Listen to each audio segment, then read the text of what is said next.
Hello and welcome to the Dead Air Dudes. I'm Izzy. I'm Raka, and you know what's going on out there. Guys, gals, everybody out there, there's a ton of shit in the sky, stuff in Ohio, and a whole bunch of craziness that's going through. So, we're going to touch upon all of these things today. We'll give you a nice comprehensive timeline, some scientific deep facts, and all That's the opinion. conspiracies. If you guys are into conspiracy theories, respectfully go grab your tin hats and strap on in because we're going in for the ride. All right. Now, we all know that there's been um lots of action in the skies. First of all, going back as far as sometime last year, right, when the Pentagon finally admitted that yes, UFOs are real, or UFOs in the sense of unidentified flying objects. I'm not talking about little spacemen, little green spacemen, but that yes, there was some videos that surfaced that were real.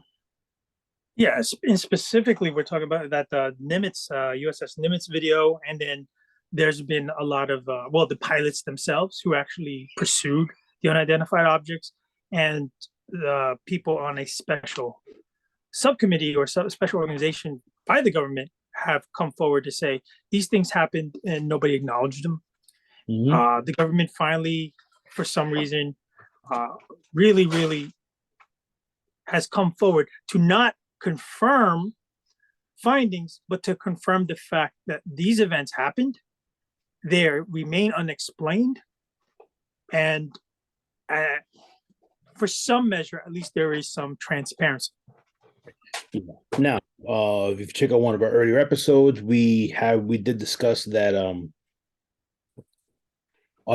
there are actually UFO files and there are briefings that are actually um, had with the current presidents when they're in office, and they tell them everything's going on. So I've seen a lot of videos. Matter of fact, I think I saw 3 videos on social media as of in the past couple of days where you have truck drivers filming again. Who knows if it's real or not? Filming trucks carrying quote unquote flying saucers, UFOs, and the like away, like them hiding the videos, like trying to film like from an angle. Now, obviously, as of last week, there were 3 unidentified flying objects over Alaska, Canada, and Michigan that obviously U.S. fighter jets shot down on 3 consecutive days. Now, Rocket can get deeper into this, so take it away. All right, well, everybody knows this, but just to give you a nice little rundown on the timeline, let's go back to February 4th. This will be quick, guys. So, February 4th, the balloon was shot down off the coast of South Carolina, 200 foot in diameter, 200 foot tall. And which balloon Approximately. is this, Rocco? For all the people who haven't been paying attention. What No. happened? Which balloon is this? Oh, this is so. For those Let's who be haven't clear. paid attention. Let's be clear. So on February 4th, this was the only one that was identified as a balloon. So each one has a different shape, which adds more dimension of strangeness to it. So it was confirmed to be a balloon, and it was confirmed to be from China because when they backtracked its point of origin, they traced it to being launched in China. So at that point, there was no marker identification. It wasn't emitting a signal, but it had many antenna attached, which is, when we'll get to the Secretary of Defense and President Biden's comments later, but that was shot down after it was safely off U.S. territory and into the waters where they can retrieve it. And if there was any harm, if it was carrying anything of potential harm, it would be of less risk to the public. And that Right. was approximately 200 pounds. Now we come to February 10th and to what you had just mentioned. February 10th, February 11th, February 12th. February 10th, on the Friday, off the coast of northern Alaska. So you're talking about the Arctic Circle here. Flying around 40,000 feet, an object somewhat cylindrical, size of a small car, was shot down by an F-22 after it was traced. Now, February 11th, Saturday, the next day, flying over central Yukon in Canada. This one was a cylindrical object at about, again, 40,000 plus feet altitude. That was shot down. That was a joint US, Canada, NORAD mission. Then we're getting to February 12th, the last situation, which is very weird because the day before, on Saturday, an anomaly was detected around Wisconsin. Okay. And then it disappeared. Then a reappeared anomaly, and because they pursued it, they couldn't find it. They reappeared an anomaly the next day, on February 12th, over Lake Huron, playing around 20,000 feet. They scrambled their jets, F-16 went up, shot that down.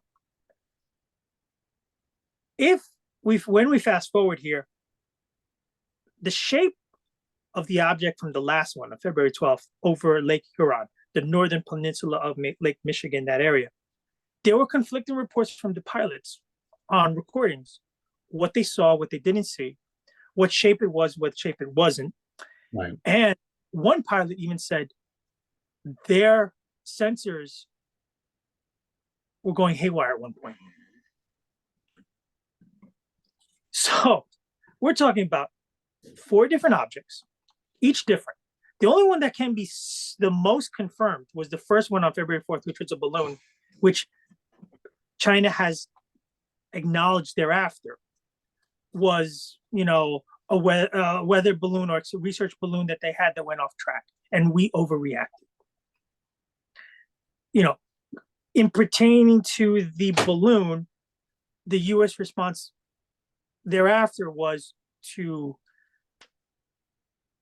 place this blacklist of 6 Chinese entities that manufacture weather balloons and do this kind of research.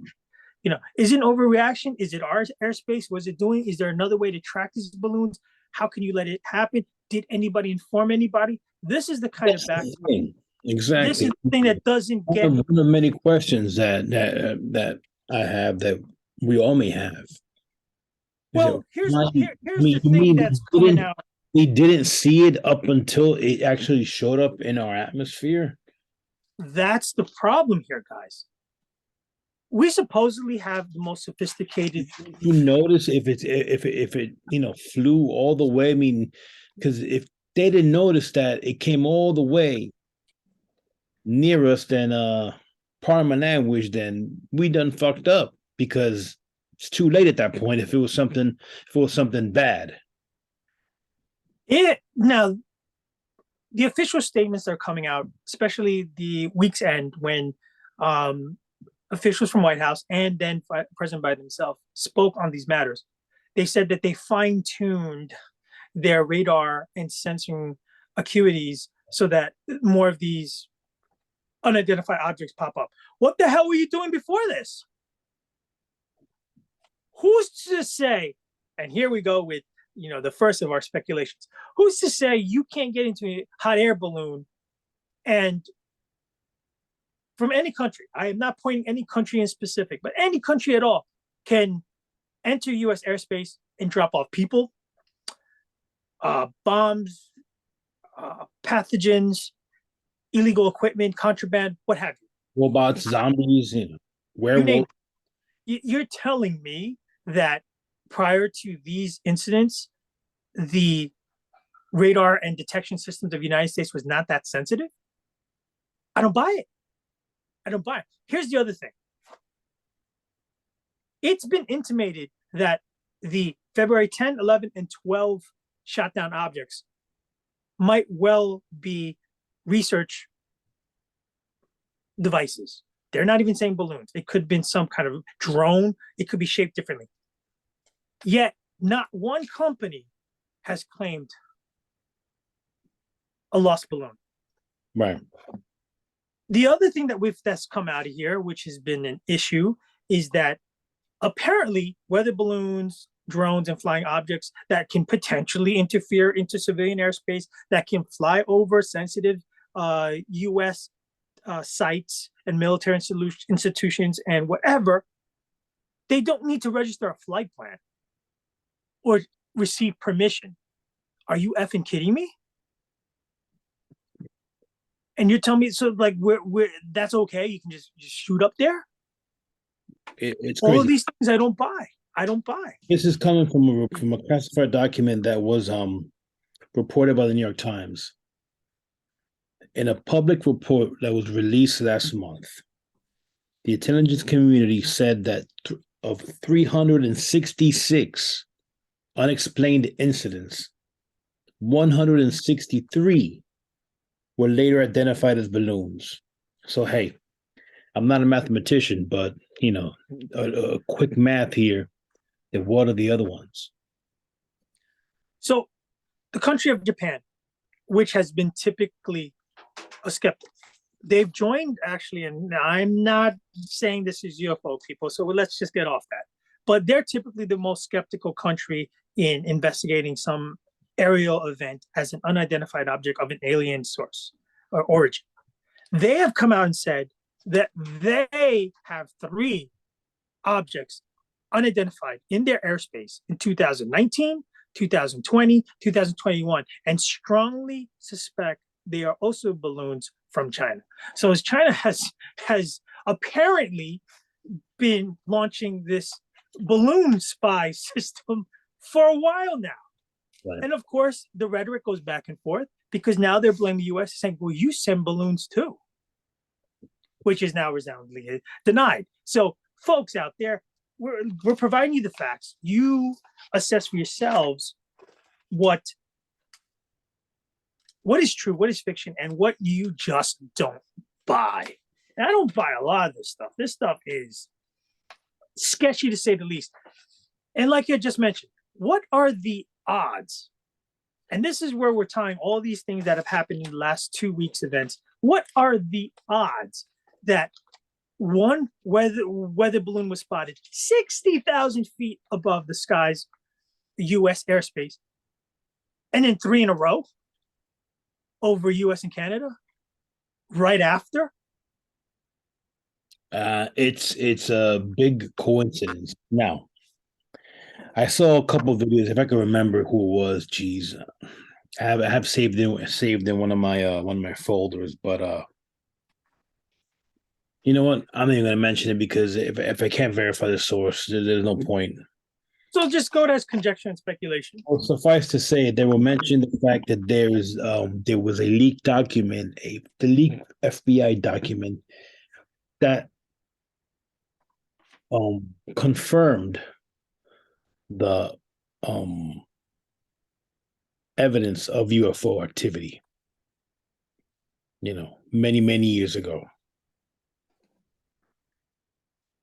And if I could, it was a certain report. I forgot what it was called. And the guy had it, and it was redacted. It had all like the, blackout, like Sharpie. Exactly. And from what he could read, it sounds like a movie. I'm like, it's crazy that supposedly the aliens were pissed off at us because we're doing a bad job on the planet, and that something that all they want to do was heal the planet and heal us, and they put some magnetic field around Earth, and that we're messing it up. And if we continue to mess it up, they're going to take it away from us. Again, look, I mean, it sounds like Independence Day. I know. ID 4.5, the third installment. Listen, there could be Jay here because he probably heard the same thing, and he could probably give him a little more credence to a little more. Well, part two of this episode today we're going to dive into the Ohio bomb train and I mean the white noise incident. the white noise in Ohio, and it's tied together in the sense that just the peculiarity and the timing, the frequency within the last 2 weeks, beyond strange. It's noteworthy. It's remarkable. It's got to incite thought, and of course, it is like for us, it is nonstop a source of speculation. Of course, You just can't say it. Just all of a sudden, this is happening. Not to mention, there is such global political strife and tension with economics, with resources, with energy, the same old shit that's running the world and making most of the middle class just suffer and spin the wheel. Yet the powers that be and the super rich, they're acting as though these things are very explainable and it's no big deal. You got to be effing kidding me. No, I mean you can't. I mean everything that's going on. It's now. Could it be an instance of the fact that we're more aware of everything that's going on with social media, with cameras, with our cell phones, that and everything, that we're more in tune and we're looking for all this stuff, that when in previous times you only had I say it respectfully, all the quote wackos just looking for all this stuff. It's good that you brought that up because in the research for Now, this, I'm playing devil's advocate here.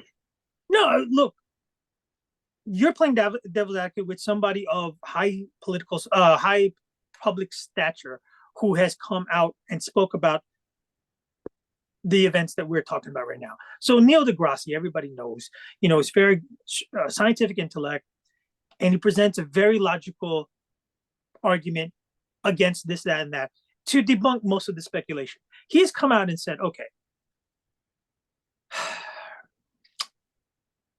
the weather balloons are a thing.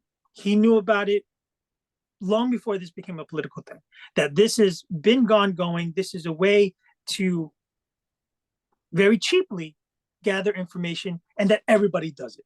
He's been involved in it. He's got data from it. And everything here is, well, most things is pointing to the commodity that everybody's fighting over, which is energy. And he did comment on China and how China is now doing these things, but not just China, US, everybody's doing these things, but they're making leaps and bounds advancements.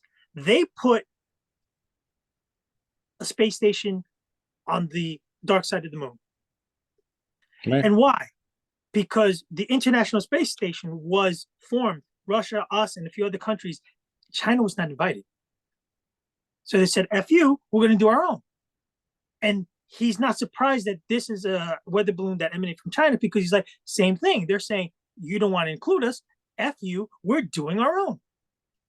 And, he debunked the whole alien thing, but he provided a little bit of insight of what you just said with devil's advocate, saying it's really not big a deal that everybody's making out to be.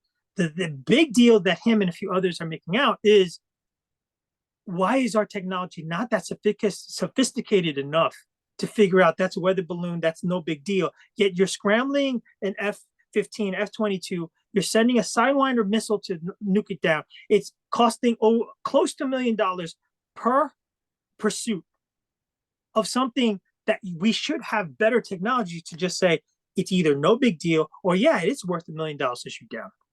Right. And it does have roots in the energy war, the race to get into space, because what's in space, the moon and everything else, has resources, minerals you can't find on Earth, but can be worth money. Again, sick and sad that money still makes the world go round with our blood. And it sucks because we're just supposed to accept these quinky things to happen, and it's no big deal. Now, let's play devil's advocate the other way. let's say it was some kind of weapon. Let's say it was a malicious, sinister plot. You went from letting a balloon going over the entire United States and shooting it down after it gathered data and did its thing and had potential the entire way to now going up and shooting it in 5 seconds. If it's unidentifiable, it's like the argument goes both ways. What made them all of a sudden shoot it down? Where in the beginning it was no big deal. Exactly. Now, let's say it had a freaking 600-pound bag of pathogens, of chemicals, of whatever. It had a dirty bomb on board. You're detonating that thing over Lake Michigan, over Lake Huron, over Alaskan airspace, over mid-Yukon in Canada. Well, I mean, some of the excuses that they said was that they did not want to shoot it down, you know, in a public area, you know. So yeah. But then again, just shoot it down beforehand. Shoot it down before it even gets to, you know. Yeah, well, let's take the balloon, for example. Now, they said it was bigger than all the three involved. It was, massive and 200 feet in diameter. You tell me it crossed the entire United States. You think there's like a stretch of desert land where you have detonated nuclear bombs in the past for testing that it can pose no threat because there's nobody living there? You can do it there. But if it did have potential for human damage and you let it fly over the entire country? Well, yeah. Well, here's the other thing, in limitations of technology. Now they say, oh, okay, after the balloon was shot down, we're going to go send a boat real quick and we're going to retrieve it and learn from it and all this other stuff. First of all, any jet pilot you're sending up there is at risk. I get it. That's part of the job. If it had some kind of detonated potential, you're putting that pilot at risk. If it still had hazardous material on it, whoever's retrieving this thing on water is at risk. How do you know, where do you gauge the safety level of I'll do this, I won't do that? And then you shoot it down. How do you know it's not in a million pieces that you cannot reconstruct crap from? There's so many, here's the thing, there's so many variables here that it makes the decision-making very questionable. And that's all I'm putting out there. Well, it took them up until yesterday to call off the search. And yes, now we're getting to this. Thank you for getting to that point. So, fitting, right? They have called off the search of the two options. Very important that. Oh yeah, it's so important what it was. We don't know what it is, but you know what? Conditions are a little harsh right now, so we're not going to go get it. You buying that? I don't buy that for a second. I think it could be stuff, and it's probably it's probably UFOs, man. It's probably something crazy like that. It's a whiteout out there. You're still sending all your troops and all your machinations and everything else out there to retrieve what the hell it is you shot down. Don't give me that. By the way, sidebar, Bob Lazar is probably laughing it up right now, going, ha, ha, ha. So. I mean, Biden said this week had 3 objects shot down since then were most likely research balloons, not spy craft, and the military used comparatively fewer resources to try to recover them. The punishing terrain and weather conditions were part of the reason. Again, I'm not buying. Made it too difficult to pinpoint the objects. Really? You can destroy a bunker in the mountains, in the middle of freaking nowhere, with a rocket or a missile with such accuracy, but you can't find the debris of this stuff that was so important that you shot it down.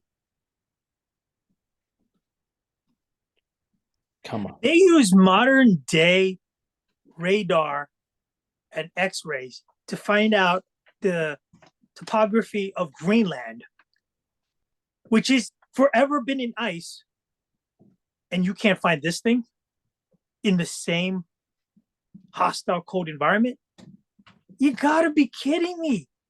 Like you spent all this money and political and this whole circus with the media, and of course you don't speak to the nation. You let your clown representatives talk, who every other word is the dreaded word classified.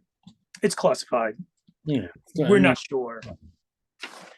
Yeah, you shoot it down, right? And then like going back to the Lake Huron one, pilots couldn't identify exactly what it was, and then they confirmed that it looked octagonal.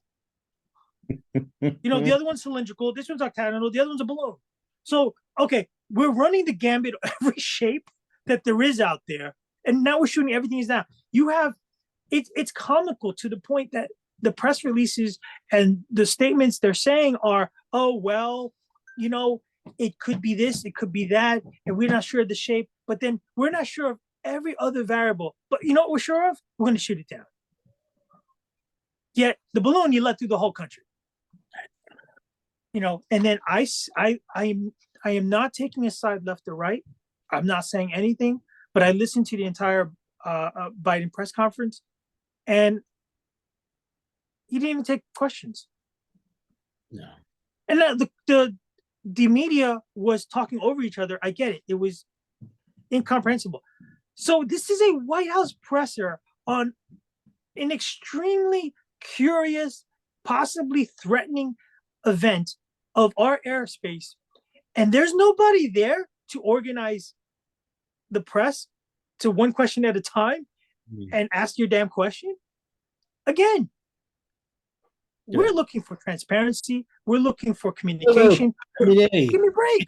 And here we go. And I got my blood boiling now. It's the government. What transparency? You're not gonna get. You're not gonna get information, man. I hate to say it. Now, look right here. All right. John F. Kirby, spokesman for the National Security Council. Kirby. Yeah, suggested earlier Friday that the objects might never be recovered. He said, and I quote, "It's very difficult until you can get your hands on something to be able to tell, and because of where it is over Lake Huron, we have to accept the possibility that we may never be able to recover it." All right. They asked him that the crafts were at altitude. Well, he said they asked him if the administration overreacted in shooting down the objects or had any regrets.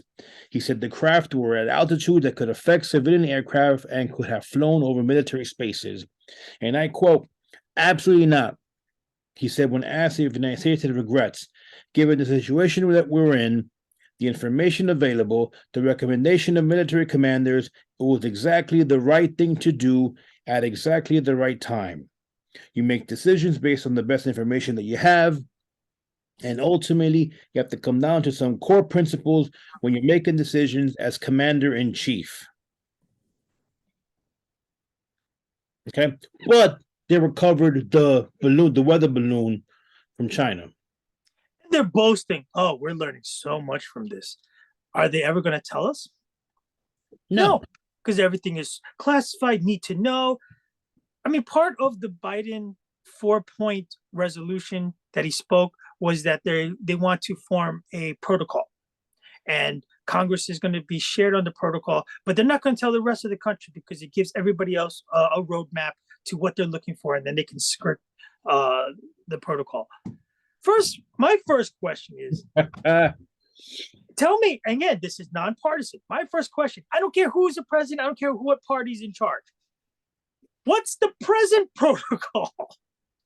You're telling me you don't have a present protocol for this? I don't care who the previous administration was. I don't care if we go all the way back to Reagan, Carter, and Ford. You don't have a protocol for this? And okay, so we're going to let Congress know, and they're going to review it and blah, blah, blah. Because they're so airtight. Well, give me another freaking break. You have any kind of bipartisan conflict, somebody's going to open their mouth and like diarrhea and spew it all out. Other countries already know. The ink won't be even dry yet. They already know what the protocol is. And you know what the protocol is? They're going to do whatever they damn please to skirt radar detection to see what they can see, gather what they can, and do their own thing. And for us and the world to be foolish enough to think that we don't do the same thing to them is highly naive. Well, that's the thing. That's the game. They all do it. Did anybody watch Mission Impossible? I mean, come on. We just I don't know. And again, there's now, we banned the 6 entities that do it, and then China's response, oh, they're gonna levy heavy heavy sanctions on 2 of the most outstanding U.S. defense contractors, Lockheed Martin and Raytheon.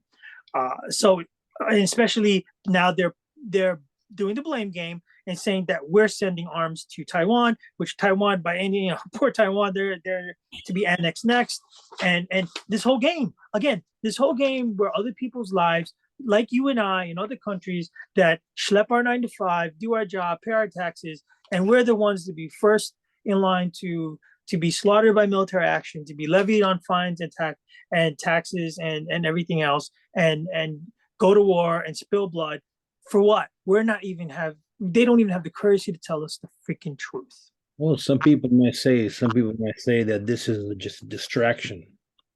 Again, Exactly. I'm not trying to get political. Misdirection. Exactly. Again, distraction and misdirection to something greater. That everything is like, and look, it's terrible what happened in Turkey, in Syria. But why the fuck aren't we talking about it more? The fact that 37,000 people. And the numbers expected to grow and keep growing.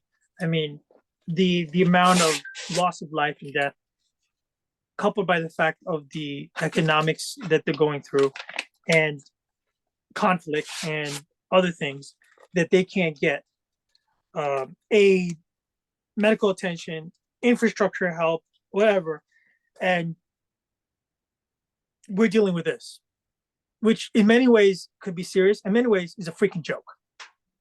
But that's the thing. And some might say, here we go with the more conspiracy theories. Some might say that, and they've said it, that it's all connected, that it's all.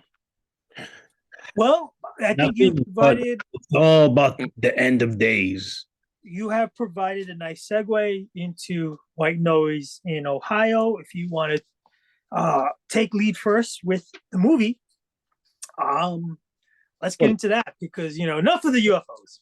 White Noise is a movie that's currently streaming on Netflix, starring Adam Driver, Don Cheadle, and I forgot the female lead, her name right now. I think Greta Gerwig, I think. And it's based off a book of the same name. And there's a pivotal scene in the movie, probably the book as well, in which there is a massive train derailment, which is there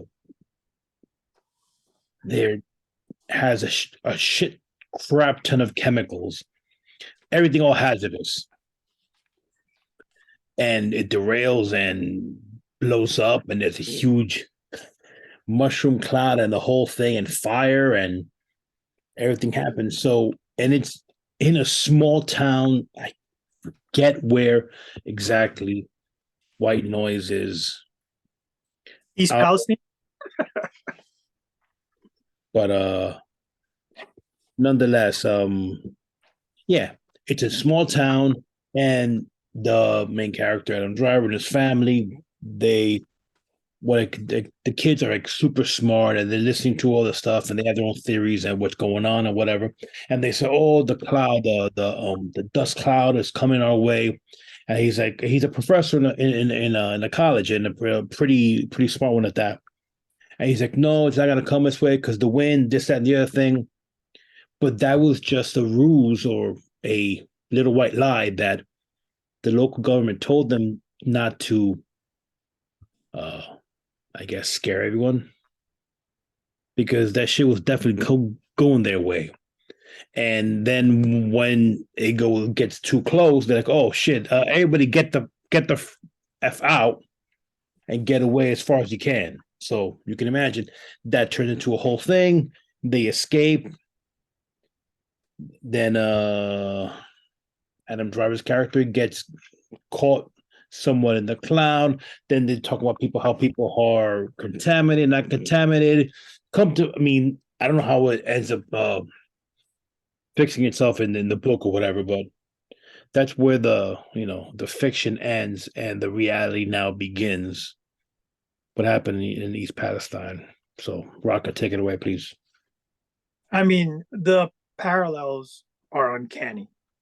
And again, the I guess the word of the day, the word of the week is coincidence. So coincidentally, this movie, White Noise, parallels so much into what happened here, almost to the point that somebody saw the movie and decided, hey, motivated by X, Y, and Z, why don't I make this a reality and we can really bring down the government, bring attention to the railroad strife, da da da da da da da.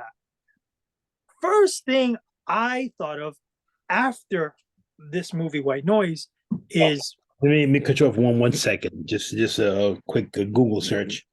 Um, the White Noise is actually set in a fictional college town of Blacksmith. Okay, taking place in a fictional college campus, but the setting and many of the shots took place around Ohio. Ohio. Because Ohio has a lot of industrial, So Ohio, Pennsylvania, very industrial factories and whatnot, which, yes, again, uncanny. And that's insane. That is, uh, it's not. this is what I'm saying. I swear, it's like somebody watched the movie and said, you know what? Let's make this happen. What I thought of secondary to the movie is the tragedy that unfolded not too far away in the state of Pennsylvania. Now, East Palestine is on the border of Pennsylvania, Ohio. 1979, March 28th, 3 Mile Island accident happened in a commercial nuclear power plant, the most significant accident in a nuclear power plant in the United States. And why I make parallels with this incident is because the way things unfolded, strangely, this is like 3 Mile Island 2.0. Private sector owns it. Private sector owns the railroad. They don't apparently have to answer word for word to the government of either the state or the feds of what's going on. And then an incident happens. Apparently, as we know right now, an accident happens. Catastrophic events subsequently happen after the accident. And then the most important thing here, information sharing gets filtered, delayed, and not disseminated to the public when the number one factor here is public safety. Oh, there is well, really? yeah, well, that's the thing. Well documented. No. Well documented. Everyone who watched not doing a very good job about it. I mean, everything who watched the whole video, and not doing a real good job about it. Right. The mayor of the town changes his tune left and right because information is being fed to him that's erroneous or inaccurate or delayed. The company that owns the railroad, I have it here. The company don't make any statements. The people in the town, a town of only 4,800 people, are told so many different things, yet they smell it, they see it.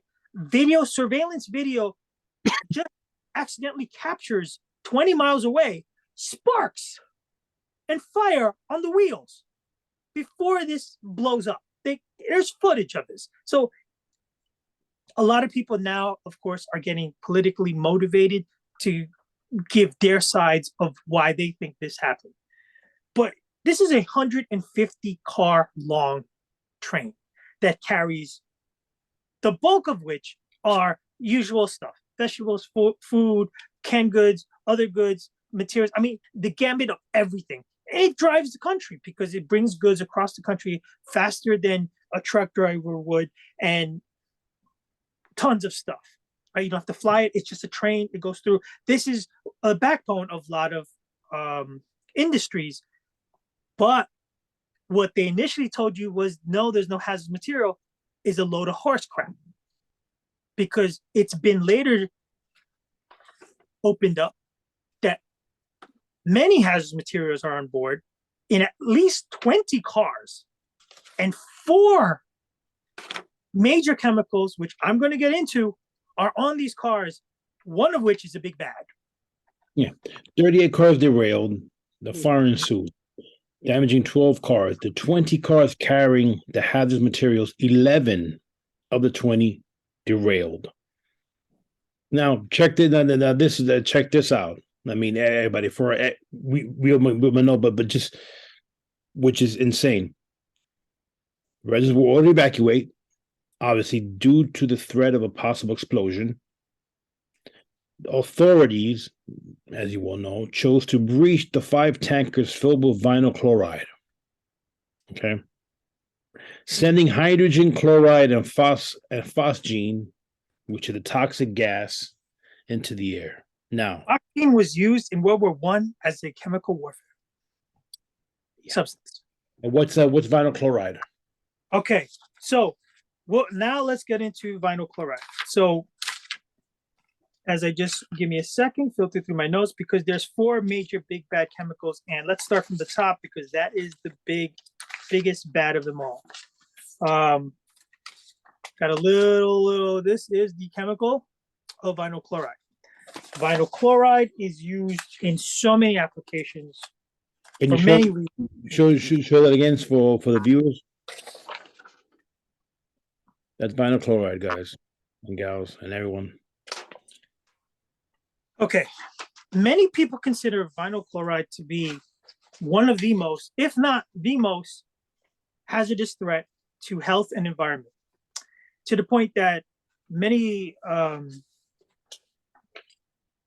people out there have lobbied for vinyl chloride to be completely outlawed and to be labeled as a carcinogen, which it's not, which surprisingly so, because vinyl chloride can cause liver damage, liver cancer, brain cancer, lung cancer, lymphoma, leukemia.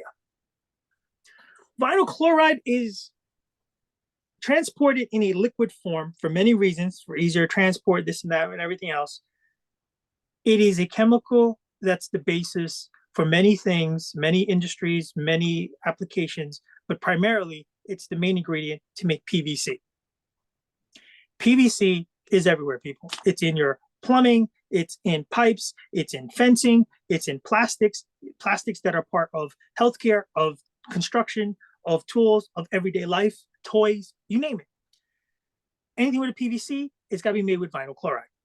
The key ingredient in all of this stuff. Yet it's been linked so many times with cancer. To the point that a lot of people want to ban it. But I mean, you can't ban it, it's everywhere. And then how's it degrade? It, in its liquid state, is extremely explosive. To the point that there is truth in what you had just read, in the sense that if the temperature reaches a certain volatile temperature, which, I mean, the thing was on fire, the rail trains, the shrapnel is estimated from the train to be shot at least and up to a mile away. Because that's how much vinyl chloride was here, how volatile it is, and how they decided after what, 2-3 days worth? Oh, well, you know what? We can't get rid of it. We can't put it out. So it's best for the safety of everybody that we're going to do a controlled burn, which sent a plume of black smoke up into the sky with an acrid and really irritating smell throughout hundreds of miles. And then let's get to it. It's labeled as an irritant to aggravate respiratory systems, giving you shortness of breath, neurological distress, headaches, dizziness, and nausea, in addition to all the other possible cancer that I have listed here. And it's freaking volatile. It seeps into the soil, into wildlife, into the water, into the animals. And we're going to get deep into that one with the DEP, the Environmental Protection Agency, again, all government agencies that are claiming everything's fine. Meanwhile, 3,500 fish have been dead in the creeks and the waters nearby. Traces of vinyl chloride has been found in animal soil in the immediate area, creeks, water, soil, you name it. And like you had just mentioned too, Izzy, it changes to hydrochloric acid in the air because the vapor form leaches onto hydrogen in the air. Hydrochloric acid will make soup out of metal. What do you think it's going to do to you? Give me a freaking break, people. And to think that the residents of East Palestine were told everything's safe, drink the water, air is fine. I mean, there's reports and that people have been told that it's not freaking they could return home. You have conflicting reports. You have East Palestine was placed under state of emergency and temporary evacuation orders, but there is no indication citizens are being prevented from traveling in and out of town. Okay. Now, first they said shelter in, then they're going to say evacuate. What is it?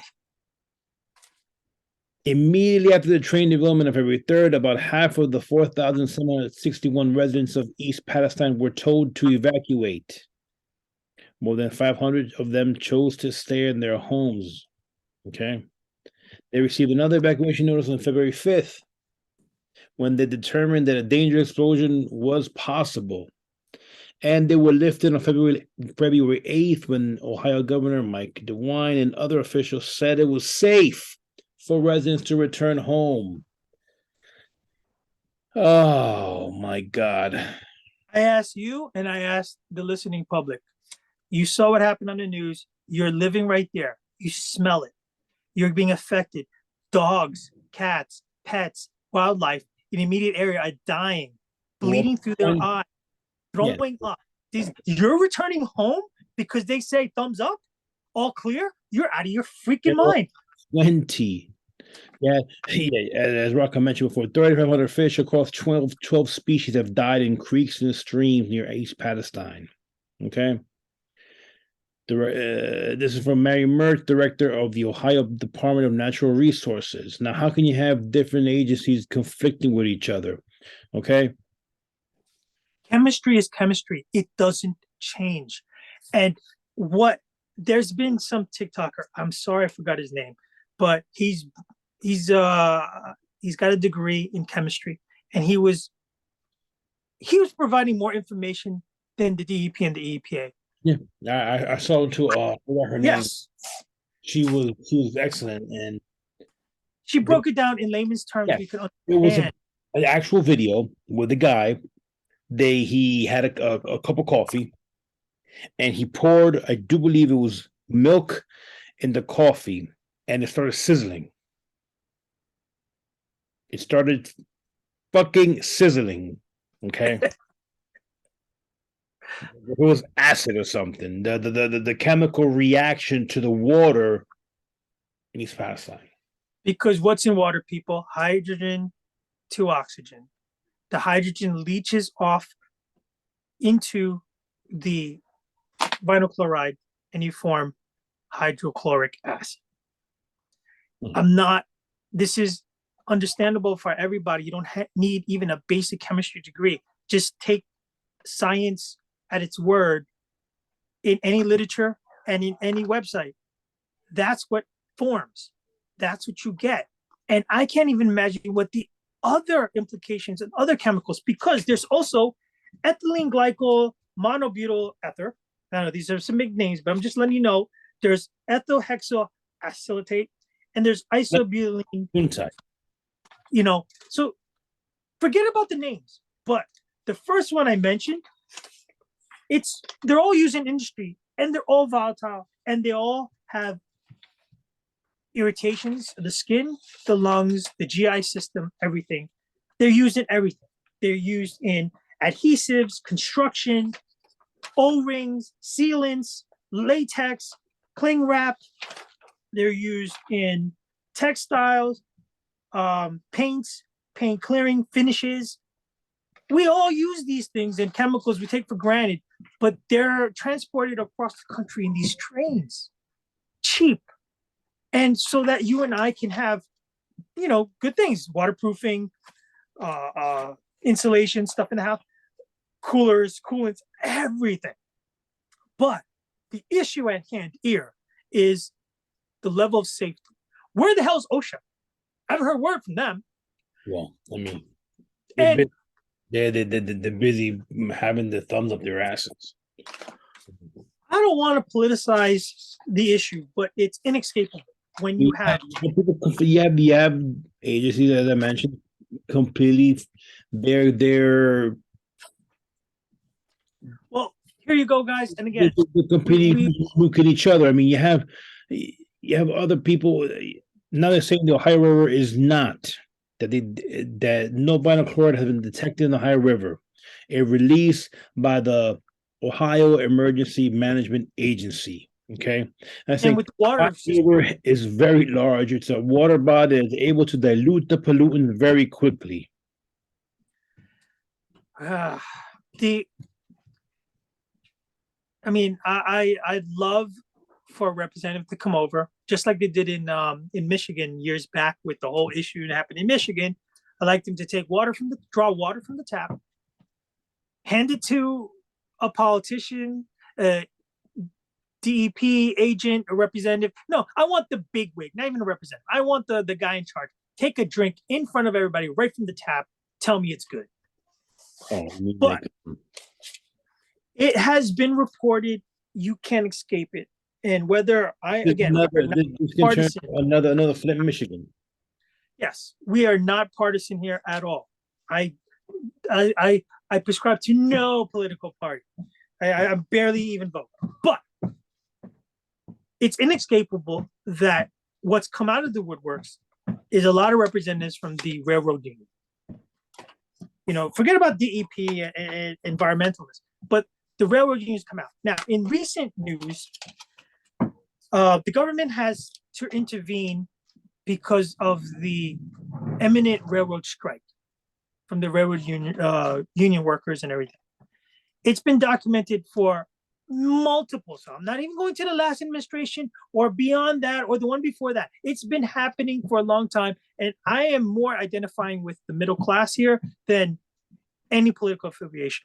It's been documented that there's less workers, less skilled workers, less compensated and paid workers, less full-time inspections, you name it. Everything that has to do with the safety maintenance of the railroad system has gone less and less down the tubes. Meanwhile, profits from the owners of the companies of the railroad system keep mounting up and up. Executives are still paying themselves bonuses. And meanwhile, the average worker who's supposed to be a person involved with safety, with checks, with all stuff, and maintenance, and not even just them, but the company itself supposed to be on top of upgrades and maintenance.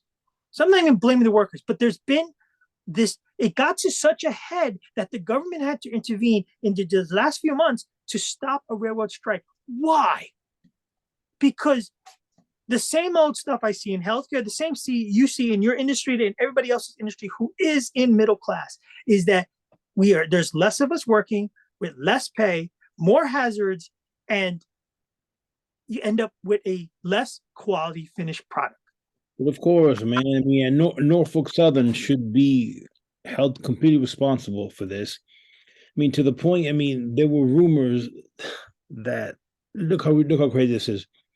That they were giving the residents of East Palestine $5 in compensation. You know, for Yes. what? But now the initial announcement of a 25,000 Norfolk Southern donation for the community is actually the equivalent of $5 for each of the village's roughly 5,000 residents. But according to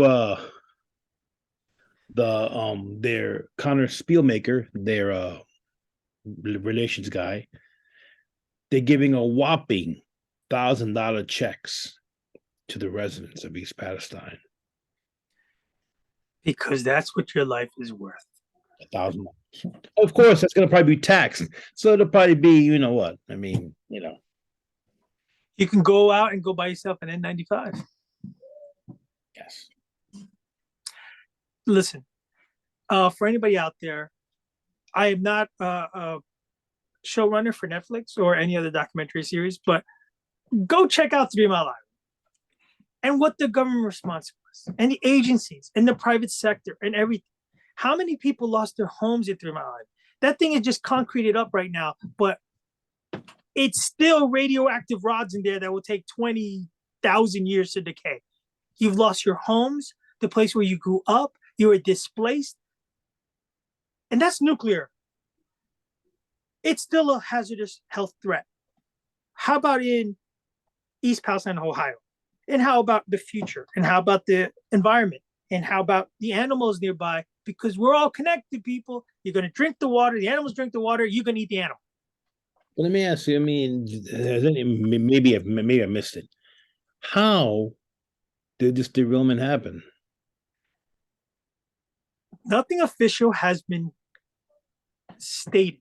With the driver error? Was the driver even there, or was it? Was it? Like I don't know, but here's the thing. And for the listening audience to make and draw their own conclusions. 20 miles out, footage has shown sparks and fire on the wheels. And usually that happens in the turns or when the brakes are applied. Again, whoever you listen to, they say that also the brakes are outdated. They're like Civil War technology brakes. When there's so much updates in the types of braking system they can have, that and safety measures. If there's a spark, hell, you and I have gone through hell with our car inspections. Yep. You're telling me you couldn't retrofit these trains with highest level of sensitivity sensors to just warn and maybe stop or pull over or no, right? Because you can't stop the machine. Because then your supply chain hurts. And then you'll get dinged and you don't make your destination and you don't make your timelines and you got to stop at some point and okay, all these lives are worth the risk. You need to make the profit margin for the shareholders and the CEOs and the higher ups. So I mean, we can get past one more trip with the Civil War era brakes. What are we doing? What happened? I mean, and if it happens, it's only Ohio. Who gives a shit? Maybe that should be the topic of today's podcast episode. What the hell are we doing? Or don't BS me. Because there's so many factors. And again, what would you like to wager? How long will it take for a root cause analysis investigation to come out with a real viable answer as to how this happened? I mean, Jesus. And then you did this controlled burn. And then you know what? I really also feel bad for the first responders on site. You're talking about firemen from how many different counties? By and large, they're volunteer firemen. They come over there. Yes, they're wearing these mask respirators, but they're exposed to all the chemicals we just said right there. And I get it. That's the job that you signed up for. But Jesus Christ. But it doesn't have to be that way. No, it doesn't. Which is why, what are we doing, people? What are we doing? I don't know if anything will affect change for the positive except public pressure. And if there's anything to come with this new age of instant social media broadcasts, is that everyone saw what's happening. Yeah. Residents have numerous photos and videos of a black film. The only thing they can't show is the stench and smell, the chemical smell that was permeating everywhere in the area. I mean, you open your door and you smell that thing. I'm sorry, I don't care what the government order is. I'm running for the hills, and you think I'm coming back? No. I mean, please, don't piss on me and call it rain. That could be a good title. I don't know. Well, that's such a no. Well, we'll move on now. I mean, that's another topic. We can't at all. We can't nowhere connect it to, can we? Well, in what you had just mentioned on the close of the first half of this episode, it's giving me more food for thought. If there is a misdirection scheme at work here, it's very effective because they hit us with a 1-2. The first were like 4 jabs in a row, and this is the uppercut. You know, it's the only thing trendy right now. So if there's something else happening, another conflict in the world, some other big tech issue or some major event, we've glazed over it because you and I, like everybody else, are squarely focused on these events that are happening, which one is straight out of a movie and the other one is right out. Actually, they're all out of movies. Yeah, because supposedly now no, COVID's over now, so I mean, yeah, don't get me started on that one.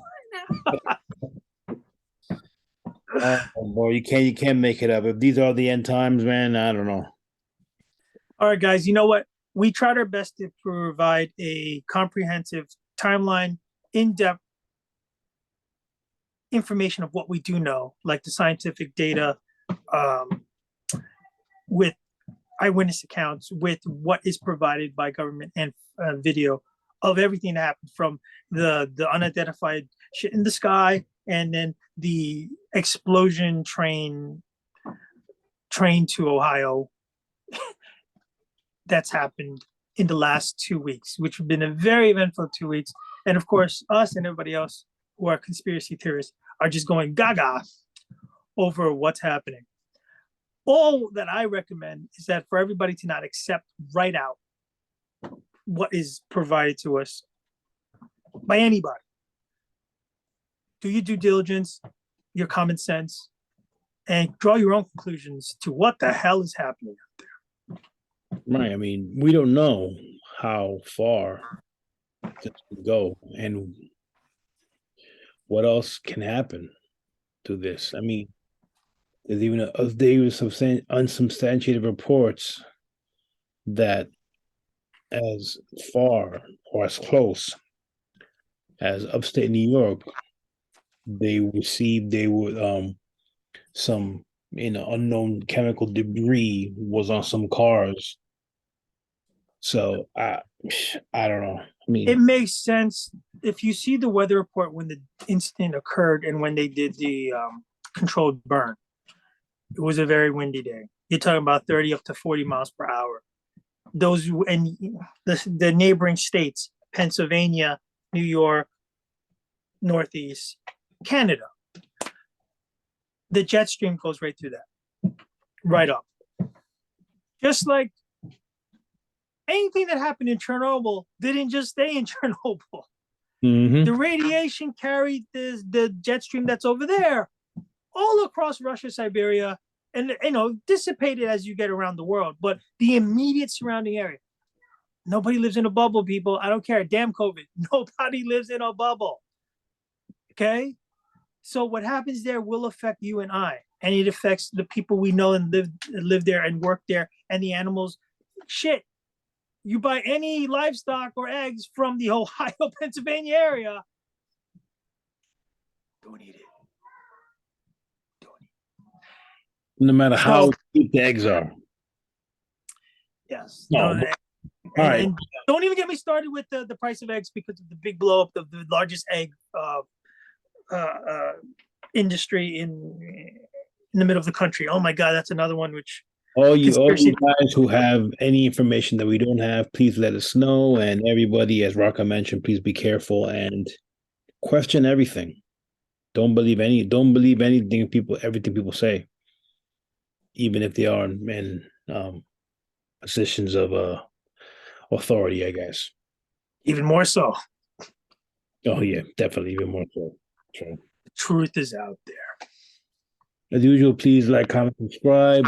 Thank you for everyone who's been following us and subscribing and us with us on this journey. And let us know more. Yes, many thanks. Be vigilant out there. And remember, guys, always save the whales. Take care, everybody.